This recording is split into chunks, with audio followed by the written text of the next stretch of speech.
Let's see question 1. What was the administrative system during the Rajput age? The administrative system of during the Rajput age had the format of monarchy. The position of king succeeded in generations.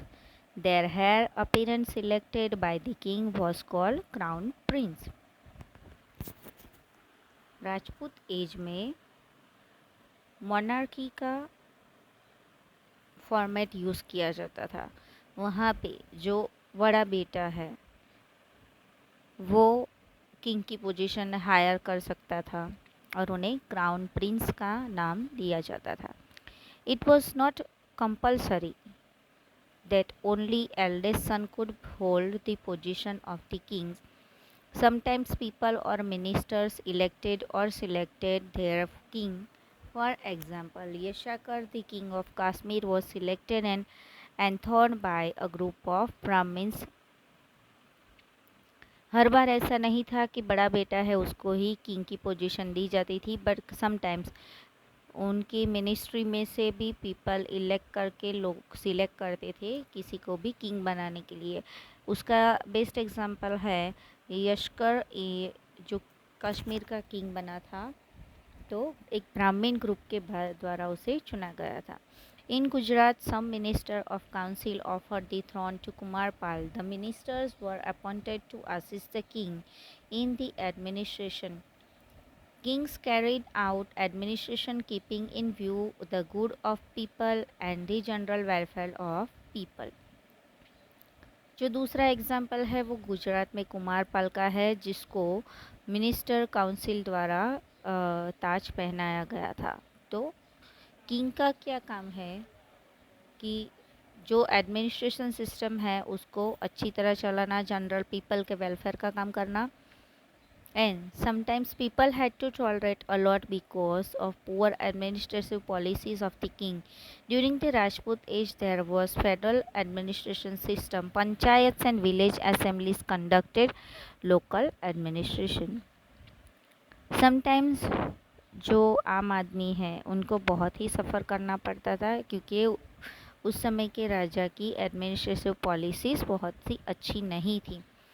तो Rajput as के दौरान जो federal administration system है वो अपनाई गई थी।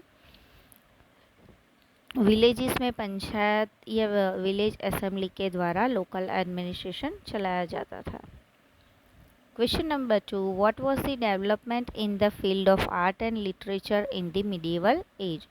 In the medieval ages, kings patronized and learned. They encouraged educational activities during this age.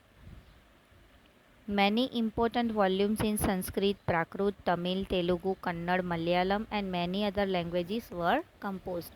In this age, great poet Meg composed the epic Shishupal Vada. In the epic, he has narrated how Lord Krishna killed Shishupal. The great poet Sri Harsh had composed the epic Naishat Charitra, in which he described the love story of Nal and Damayanti.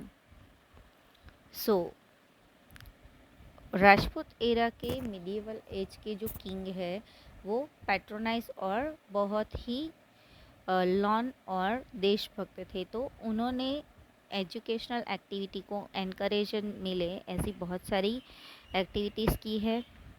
बहुत सारे important गद्य पद्य संस्कृत, प्राकृत, तमिल, तेलुगु, कन्नड़ और मलयालम में बनाए गए हैं और बहुत सारी अदर लैंग्वेज में। उस समय के जो ग्रेट पोएट है माग, उन्होंने एक एपिक बनाया था। एपिक मीन्स महाकाव्य, शिशुपाल वध। उसमें लॉर्ड कृष्णा ने, भगवान कृष्ण ने शिशुपाल का कैसे वध किया था, कैसे उन्हें मारा था, उसके बारे में पूरी स्टोरी है। और दूसरे एक अच्छे पोएट हैं श्री हर्ष, उन्होंने नैषध चरित्र बनाया था। उसमें नल एंड दमयंती की लव स्टोरी डिस्क्राइब की गई है।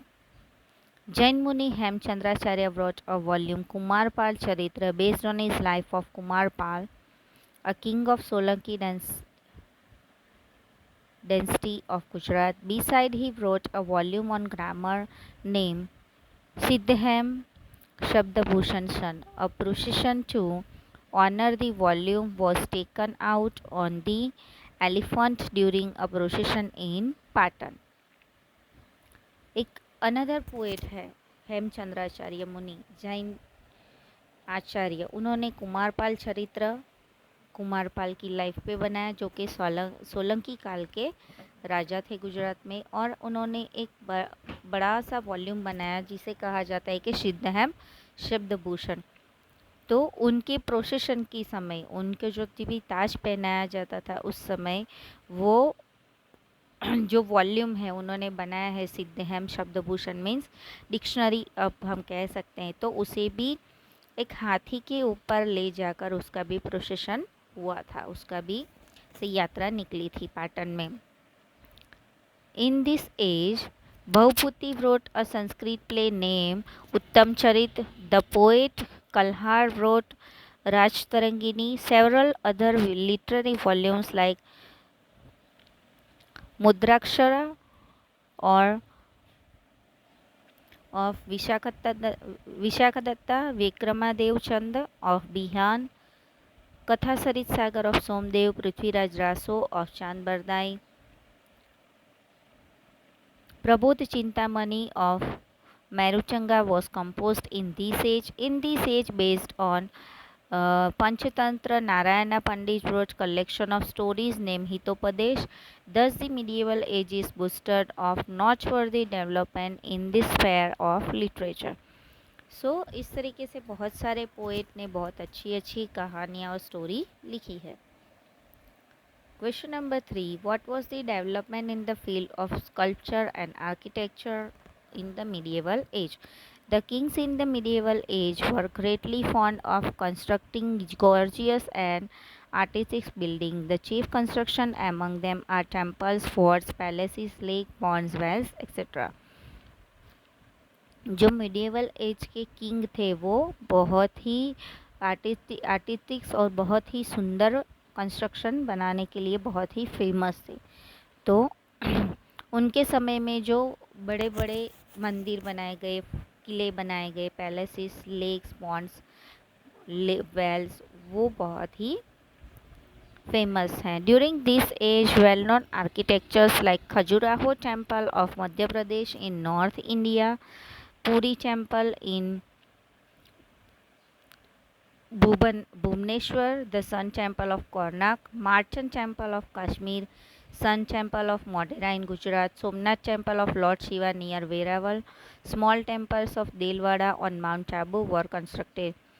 तो राजपूत समय में नॉर्थ इंडिया में खजुराहो का टेम्पल, भुवनेश्वर में पुरी का टेम्पल, कोरनाक में सन टेम्पल, मार्चन में टेम्पल ऑफ कश्मीर, मोढेरा गुजरात में सूर्य मंदिर, सोमनाथ में सोमनाथ टेम्पल वो जो वेरावल के नज़दीक हैं, और देलवाड़ा के टेम्पल्स जो है माउंट आबू में वो उस समय बनाए गए थे।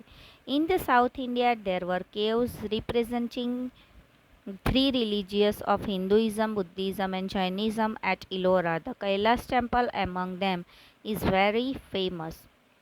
साउथ इंडिया में बहुत सारे थ्री रिलीजन के उन्होंने स्कल्पचर्स बनाए हैं। हिंदुइज़्म, बुद्धिज़्म और जैनिज़्म का उनमें अच्छा खासा एग्जाम्पल दिया गया है, वो है इलोरा की गुफाएं, केव्स ऑफ इलोरा।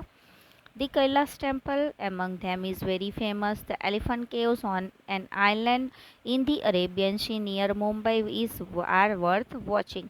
जो एलिफेंट की गुफाएं हैं अरेबियन सी में मुंबई के नज़दीक, वो बहुत ही फेमस है। The three faces sculpture of lord Shiva there is well known. जो इलोरा की गुफाएं हैं उसमें भगवान शिव की तीन फेस वाली जो मूर्ति है वो बहुत ही फेमस है। Meenakshi temple of Madurai is famous all over India.